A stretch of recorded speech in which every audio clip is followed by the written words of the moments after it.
각이 살아있는 정치평론 시사정각 시작합니다. 오늘도 각에서는 두 분 모셨습니다. 신지호 전 의원, 김영주 전 의원 나오셨습니다. 두 분 어서 오세요. 네, 안녕하세요. 네, 첫 번째 주제와 먼저 보고 오겠습니다.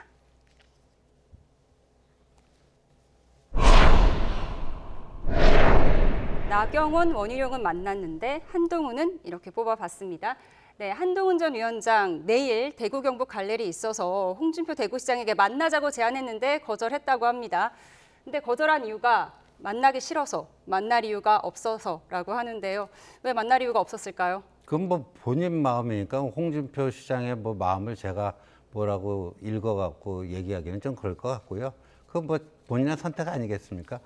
그 나경원 의원도 만났고 원희룡 장관도 만났는데 유독 뭐 한동훈 위원장은 만나고 싶지 않다 하니까요. 그 저희들 제가 지금 한동훈 캠프에서 그런 네. 일들 좀 보고 있는데.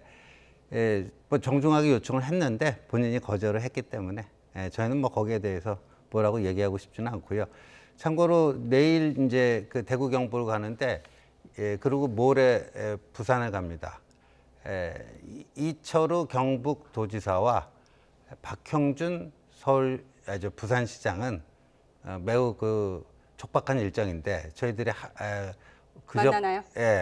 그 시간을 쪼개서 꼭 만나고 싶다 해서 나머지 두 분하고는 만납니다. 네, 홍준표 대구시장만 안 만난다. 홍준표 시장이요, 오늘도 한 후보를 향해서 어린애라는 비난을 했어요. 셀카 하나 찍는 어린애다 뭐 이런 비난을 했는데 이제 사실상 만나기도 어색할 수준이 됐어요. 점점 비난의 수위가 높아지고 있는데 한 위원장이 이에 대한 대답을 했습니다. 들어보시죠. 홍준표 대구시장님이 후보님과의 만남을 거절했다고 하는데 그 입장이 어떻게 되시는지? 특별한 입장은 없습니다. 본인이 만나기 싫다고 하시니 뭐 제가 맺기 어렵지 않겠습니까? 정치인의 친소관계가 개파의 기준이 되는 것을 참 후지게 생각합니다. 예를 들어서 어떤 정책의 찬반을 가지고 개파가 나눠주는 건 가능하다고 생각합니다. 누구랑 친하다 아니다? 그게 국민들한테 뭐가 그렇게 중요합니까? 저는 그런 구분에 동의하지 않고요. 굳이 말씀드리자면 저는 친국해야 한다고 생각합니다. 우리는 친국민해야 되고 친국가해야 되고 친국민의 힘 해야 합니다. 제가 지금 하고자 하는 게 바로 그겁니다. 네, 만나기 싫다고 하시니 뵙기 어렵지 않겠나라고 했는데요. 아쉬워 보이세요? 뭐 아쉬움이 없어 보입니다. 물론 뭐 만남을 이루어가는 것도 뭐 의미가 없는 일은 아니지만 저렇게 뭐 오세훈 서울시장보다 잘생겼니 못생겼니 이런 얘기까지 하고 실제로 한동훈 비대위원장도 벌써 이제 나이가 뭐 연세라고 하기는 좀 그렇고요. 나이가 50이 이제 된 사람인데 계속 어린애라고 얘기하고 이제 그런 부분이 그야말로 당의 원로 같지 않다라고 생각이 들고 원로라고 하면 뭐 개인적인 사적 감정을 떠나서 어쨌든 전당대회 당대표로 출마한 사람들은 어쨌든 국가를 위해서 당을 위해서 혹은 뭐 당원들을 위해서 잘해보겠다고 나서는 사람 아니겠습니까? 그러면 뭐 개인의 사감을 떠나서 만나주는 게 어찌 보면 어른된 도리다라고 보여지는데 그렇지 않고 이렇게 안 만나는 것에 기쁨을 누리는 것은 굉장히 사적인 어떤 뭐 충만감의 표현이라고 보여집니다. 네, 홍준표 시장이 만약에 한동훈 후보가 당대표가 되더라도 안 만날까요?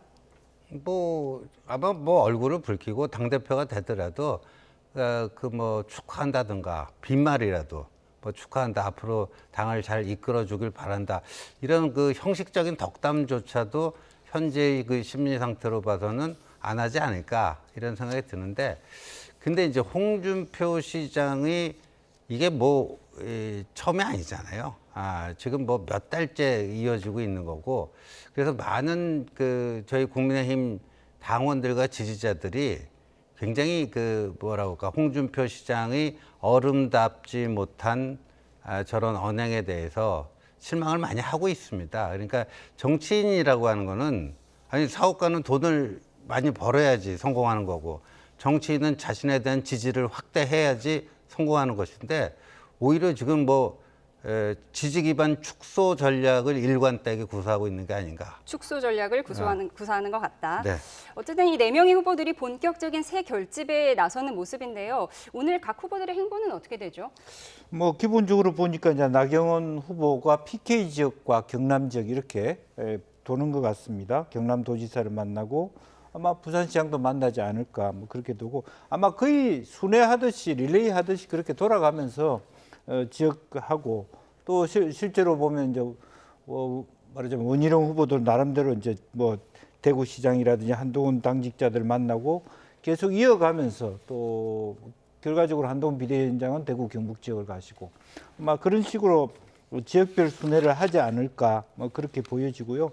뭐 그것은 계속 뭐 시간이 얼마 안 남았으니까 한 달 이내에 전당대회를 치러야 되는 입장에서는 숨바꾸게 이렇게 지역을 순회하는 또 같이 만나는 일도 생기지 않을까 그렇게 보여집니다. 네, 아무래도 뭐 영남 지역에 공을 들일 수밖에 없는 상황이잖아요. 네, 네. 맞습니다. 저희 이제 전당대회 룰이 당원 투표 80% 반영되고 일반 국민 여론조사 20% 반영이 되는데 책임 당원 중에 40% 정도가 영남에 분포되어 있습니다. 그러니까 이건 단순한 인구 분포하고 비교를 해보면요, 영남의 비중이 당원들 그 당원 분포에서는 엄청난 것이죠. 그래서 그리고 이제 그 영남 이외의 지역, 뭐 수도권이라든가 충청권이라든가 이런 데도 영남 출신 그 출향 인사들이 또 있지 않겠습니까? 그래서 그 책임 당원 그 투표 80% 거의 절반 가량이 영남 표심이라고 보면 될 것 같습니다. 그래서 각 주자들이 지금 보수 정당의 텃밭이라고 하는 저기서 얼마만큼 본인들이 지지를 획득하는가가 승패를 가를 관건이라고 생각하고 초반에 집중적으로 지금 다들 너나 할 것 없이 영남 공략에 이렇게 나서고 있는 게 아닌가 보여집니다. 그리고 이게 저 보면요, 이 당원 간담회나 뭐 이런 것들, 당원과의 만남 이런 것들 할 텐데 그때 이제 일반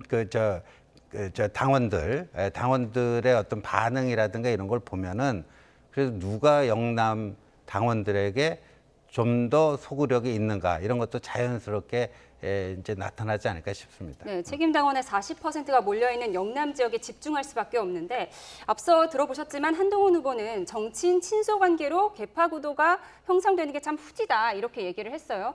하지만 한동훈 후보 어쨌든 반윤이 되어 버렸고 그러면 영남 지역에서 이런 포지션이 어떻게 역할을 할 것인가 어떻게 예상하십니까? 이제 어쨌든 원희룡 후보가 가장 친윤 후보라면 이제 원희룡 후보가 주장하는 것은 사실은 원팀이다. 자기가 원시라서 그런 것도 있겠지만 당정 관계가 한 목소리를 내야 된다라고 하는 홍준표 부분이 시장은 있고요. 원희룡 후보에게 예. 출마해줘서 고맙다고 했대요. 네, 그런 부분이 있고요. 그 대신에 이제 그 한동훈 비대위원장은 사실은 리스크를 분산하자는 거죠. 그러니까 계속 그 뭐 경우에 따라서 표현이 어떨지 모르겠습니다만은 구멍난 배에 계속 타고 있는 게 배에 잔존하다라고 하는 것이 지금 판단할 것이냐. 그렇지 않다면 플랜 B를 만들어서 이 배를 견인할 때까지 견인하지만 도저히 안 됐을 때는 갈아탈 수 있는 배도 필요한 거 아니냐.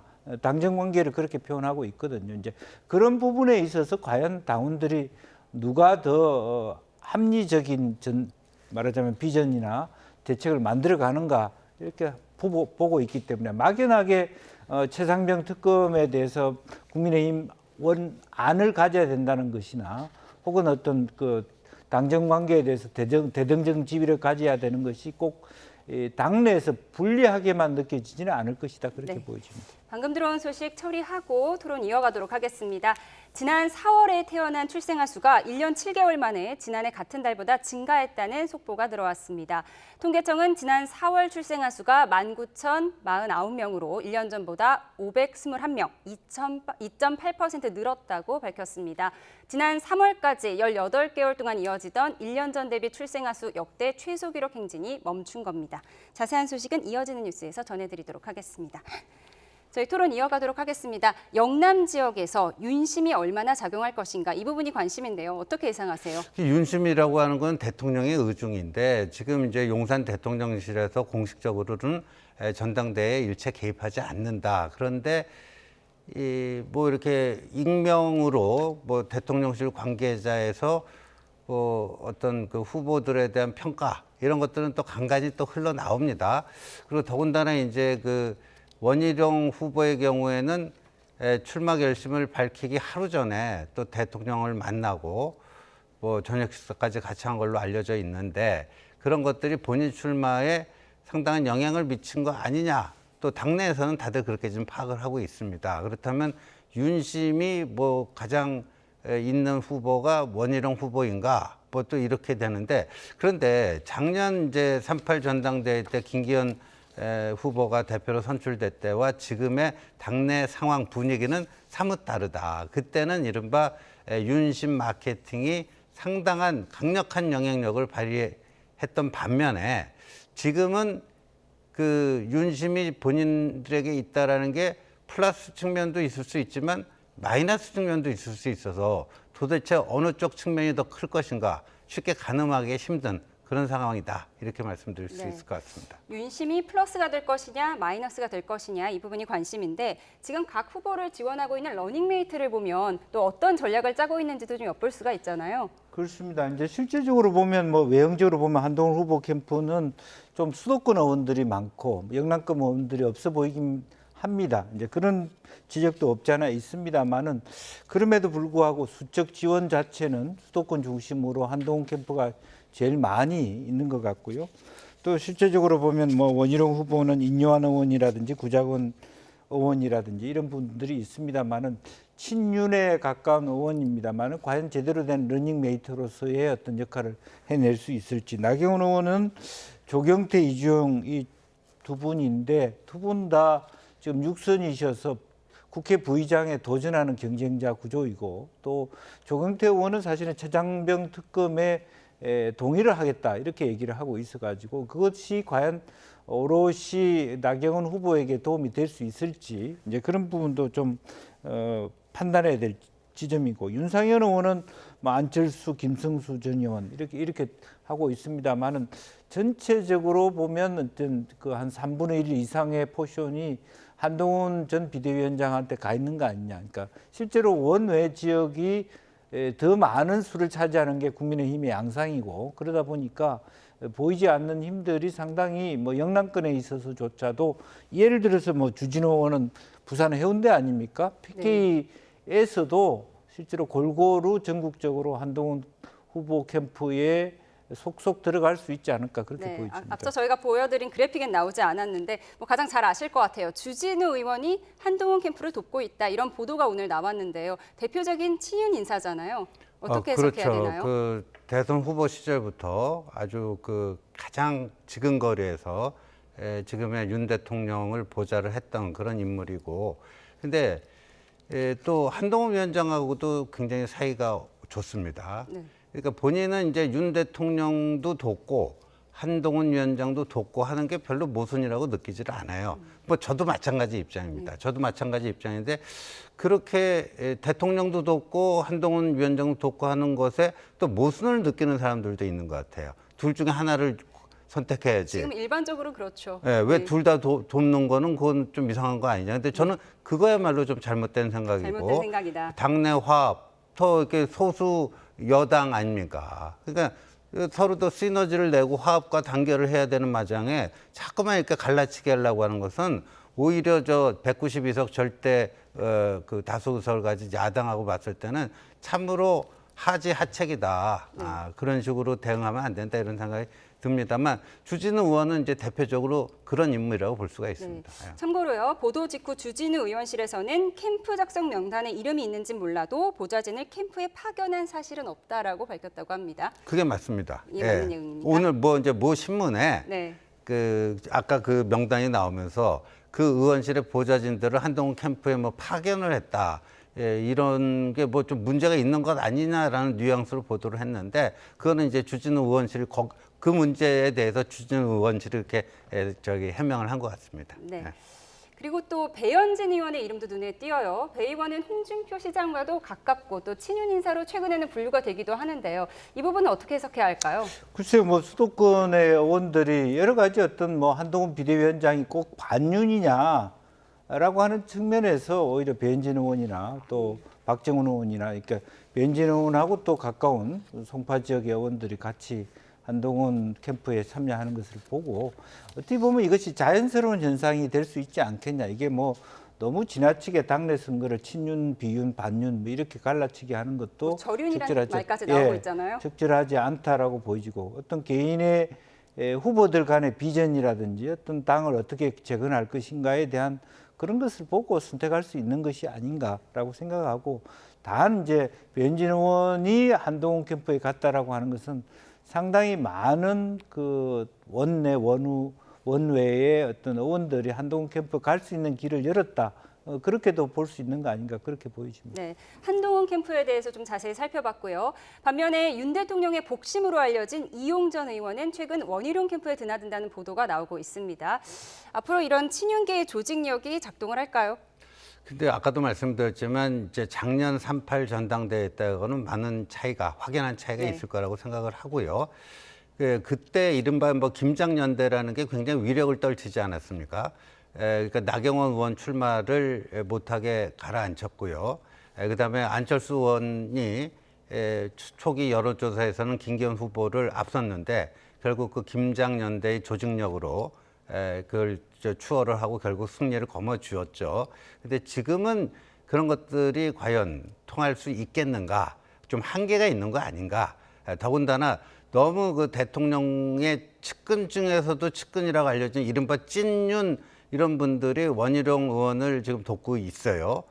그게 오히려 원희룡 후보의 득표력에 있어서 확장성의 한계를 분명히 할 수도 있다 하는 생각도 듭니다. 네, 앞서 홍준표 시장이 한동훈 위원장만 공격하는 양상에 대해서 우리가 분석을 해봤는데 국민의힘 최대 외곽 조직으로 알려진 새로운 미래를 준비하는 모임. 여기서 세미나가 있었는데 한동훈 위원장만 초청하지 않았다고 해요. 이건 어떻게 해석해야 하나요? 뭐 그래 놓고 실제로 보면 한동훈 위원장 측에 뭐 전화로 요청을 했는데 콜백이 없었다. 한동훈 위원장 측에서.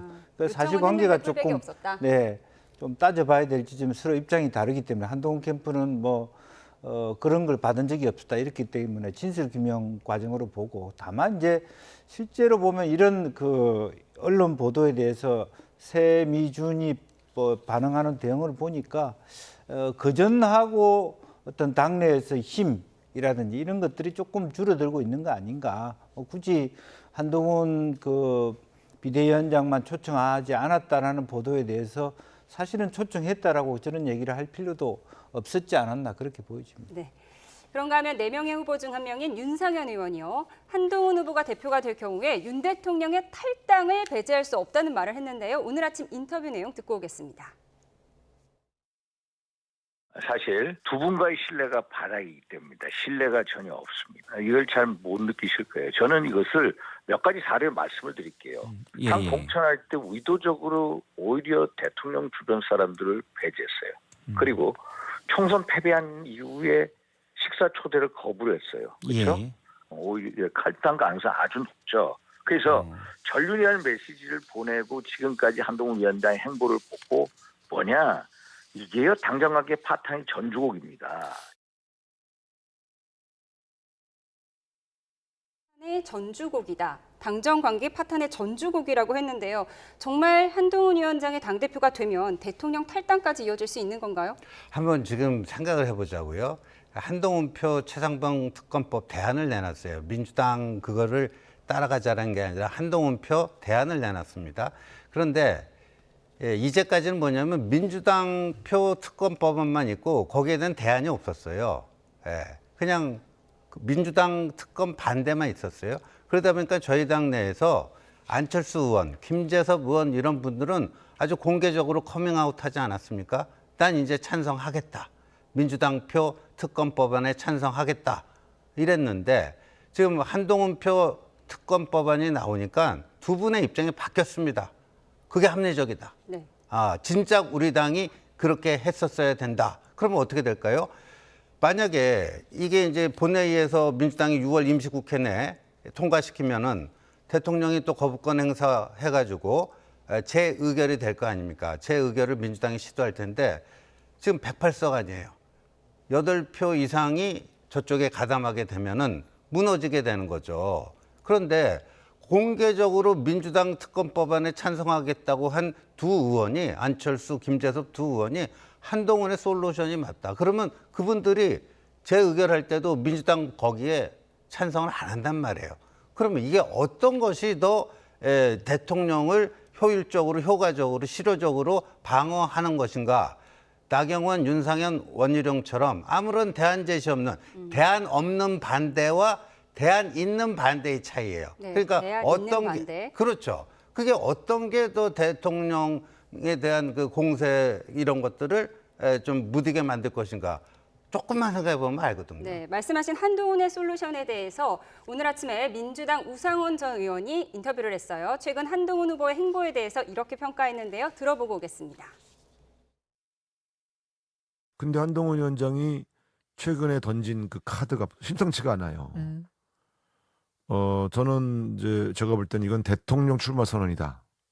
저는 보통 현직 대통령과 차별화를 선언하는 사람들은 다음 대통령을 염두에 두고 진행하는 거거든요. 그래서 윤석열 대통령과 차별화, 예를 들면 두 가지 아닙니까? 특검법 그렇죠. 수용하겠다. 네. 물론 조건을 걸었습니다만 두 번째가 김건희 여사를 겨냥해서 제2부속실 설치하겠다. 네. 이 두 가지는 저는 확실한 차별화라고 보고 그래서 단단히 결심했구나. 단단히 결심했구나. 그래서 저는 오히려 원래 한나땡이었는데 네. 윤석열 대통령과의 차별화를 하면서 당 대표가 된다면 네. 이건 민주당의 다음 대선에 위협적이다. 원래 한나땡이었는데 한동훈 전 위원장이 당대표가 되면 민주당에 위협적일 수 있다고 했어요. 어떻게 보셨어요? 뭐 실제 그런 면이 있죠. 실제로 보면은 이번에 당 대표에 출마하시는 분들의 워딩 수, 글자 수를 비교해 봤을 때 원희룡 후보가 제일 짧고 그다음에 나경원 후보, 그보다 한 3배 많은 것이 한동훈 후보입니다. 그러니까 한동훈 후보는 거의 대선 출사표에 준하는 과하다 싶을 정도의 출마에 대한 문건을 작성하셨어요. 네. 이제 그리고 뭐 사실은 원희룡 후보는 그냥 말 그대로 그러니까 한 팀이 되자밖에는 별로 워딩이 없었던 것 같고, 뭐 나경원 후보 나름대로 열심히 하셨지만 이제 그런 부분 자체부터가 또 캠프에 지금은 다 윤곽이 다 드러나지 않았습니다만은 예를 들어서 한동훈 그 후보의 후원회장을 누구를 했습니까? 뭐 김한나 씨인가요? 또 그런 부분. 말하자면 제2연평해전 네. 때 돌아가신 분의 사모를 모셨다든지 기획 자체의 스케일이나 생각 방식 자체가 굉장히 대선에 맞닿아 있을 정도의 어떤 그냥 당내 선거 한번 치르는 사람의 입장하고는 좀 다른 부분이 있다. 저는 그렇게 느낍니다. 네. 국민의힘 전당대회에 대해서 자세히 살펴봤는데 민주당도 전당대회를 준비하고 있긴 하잖아요. 네. 지금 상황이 어떻습니까? 사실은 뭐 예상외로 원희룡 후보 나오면서 한동훈 비대위원장과의 관계 속에서 지금 7월에 있을 국민의힘 전당대회는 활황이고 잘못하면 당이 불타 없어질 정도의 과열 네. 정상인데 비해서 민주당의 경우에는 사실은 냉각기에 들어가는 정도의 다시 경쟁할 수 있는 후보. 근데 뭐 이인영 후보 정도가 나와줬으면 좋겠다는 뭐 그런 부분들이 있었지만 안 나오는 것 같고요. 안 나오는 것 같아요. 뭐 한편으로 제 보기에는 근데 김동연 경기지사 정도가 나와주시면 좋겠는데 그 아직까지는 때가 아니다고 판단하신 것 같아서 그러다 보니까 지역 순회는 하지만 지역 내에서의 투표에 대한 결과 발표까지 안 하겠다라고 네. 결과 발표하는 것이 사실은 국민들에게도 오히려 더 송구하고 민망하다. 왜냐하면 이재명 대표 표가 몇 표입니다 이렇게 하는 것 자체가 너무 흥행의 부분도 안 되기 때문에 뭐 고육지책으로 그렇게 결과 지역 순회를 하되 개표 결과는 원샷으로 가겠다. 네. 뭐 그런 부분이고요. 또 그 기간 동안에 뭐 저희 파리 올림픽 열심히 보는 수밖에 없을 것 같습니다. 송구하고 민망한 상황이 될 수 있다라고 지적을 해주셨고요. 저희 두 번째 주제요 보겠습니다. 화면 주시죠.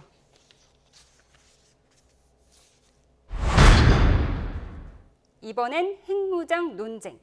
네, 국민의힘 전당대회에서 핵무장론이 다시 고개를 들었습니다. 각 후보들이 어떤 생각인지 듣고 오겠습니다. 북한이 사실상 핵을 보유하고 있는 상황, 글로벌 안보 환경의 변화 이런 것에 따라서 우리가 이제는 핵무장을 이야기할 때라고 생각하고 준비하고 시작해야 될 때라고 말씀드립니다. 핵 보유국이 되면 우리는 어떻게 할 거냐.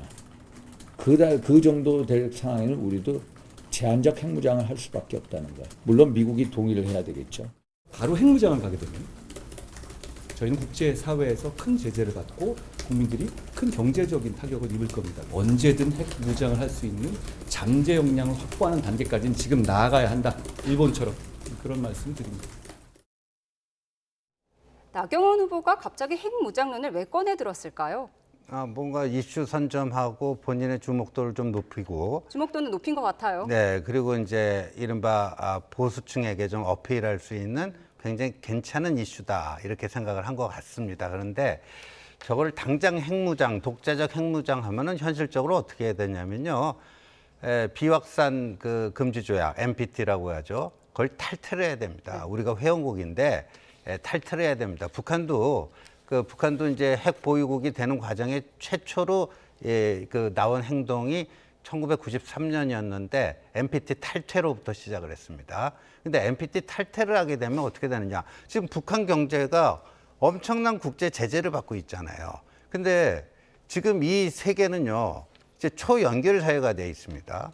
초연결 이런 그 글로벌 질서가 있고요. 특히나 이제 우리 한국 경제는 대외 의존도가 굉장히 높은 이런 건데, 만약에 그런 NPT를 탈퇴해서 독자적 핵 개발에 나서게 되면 그런 경제 제재, 삼성전자, 하이닉스 반도체, 현대자동차, 차 수출 이런 길이 막히게 됩니다. 그렇죠. 경제적 제재를 받게 되겠죠. 그러니까 도대체 그런 걸 모르고 저런 얘기를 하는지, 그러니까 조금 무모한 얘기고요.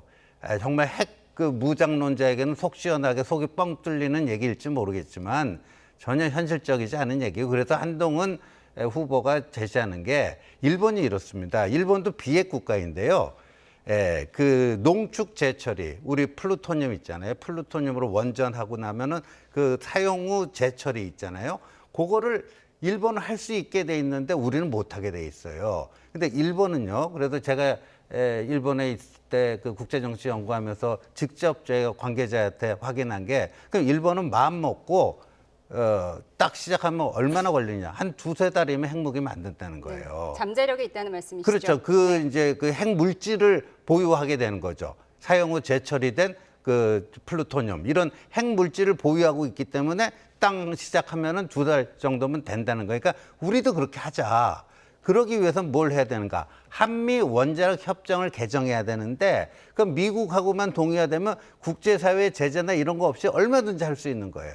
그게 가장 실효적인 방안이라고 얘기하는 거죠. 네. 이 핵무장론에 대해서 홍준표 시장도 가세를 했어요. 근데 이 부분이 보수 지지층에게 소구력이 있을까요?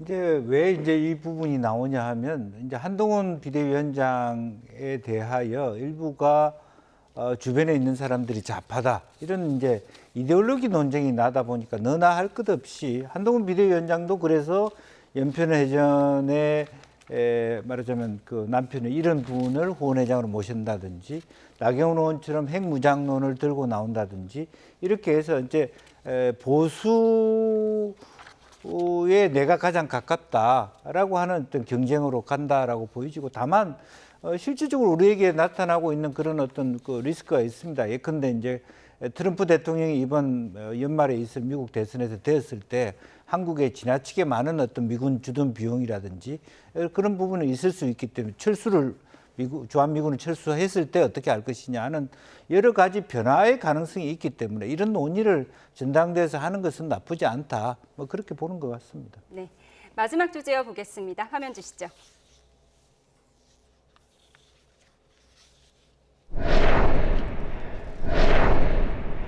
이름이 뭐예요? 개콘된 법사위. 네, 어제 국민의힘이 복귀한 뒤에 처음 국회 법사위가 열렸지만 6분 만에 파행됐습니다. 영상을 먼저 보고 오겠습니다. 최소한 여당이 있으면 와서 간사하는 하우스 거야. 근데 저기요, 잠깐만요. 근데 의원님 성함이 어떻게 되십니까?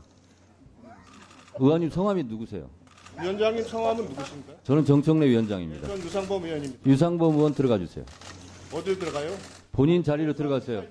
국회법에 위원장 마음대로 돼 있습니까? 국회법 공부 좀 하고 있어요. 공부는 내가 조금 더 잘했지 않겠어요? 국회법은? 잘한 분들이 이래요? 아니 그렇게 말하면 안 되죠. 서로 모를 리가 없고 네, 고등학교 때 누가 공부를 더 잘했냐라는 얘기까지 나왔어요. 의원들이 꼭 쇼츠 영상을 찍는 것 같은데 어떻게 보셨어요? 참 눈꼴 사나운 장면이죠. 저렇게 유치찬란한 행위를 민의의 전당이라고 하는 국회에서 저렇게 해야 되는가 하는 좀 자괴감이 듭니다.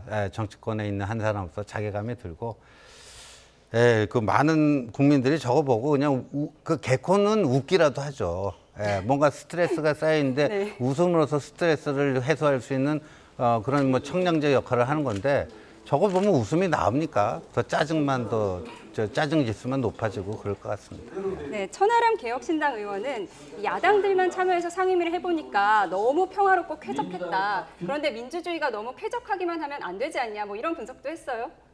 그렇습니다. 이것은 어찌 보면 이제 법사위의 초반의 여야 기싸움이라고 봐야 될 것 같은데, 사실 우리나라에서의 아시다시피 법사위라고 하는 것은 거의 외국의 사원과 관련된 모든 법을 총집결시키는 굉장히 큰 힘을 갖고 있는 집단입니다. 그러니까 기싸움도 많이 있을 수 있는데, 최대한 국민들로부터 우리 국회에서 가장 권능 있는 법사위가 저렇게 개그 콘서트처럼 보여지는 것은 특히 정청래 위원장이 좀 그 정인들한테 지난번에도 뭐 퇴장을 시킨다든지 지금 너무 가볍게 상임위를 운영하는 거 아닌가.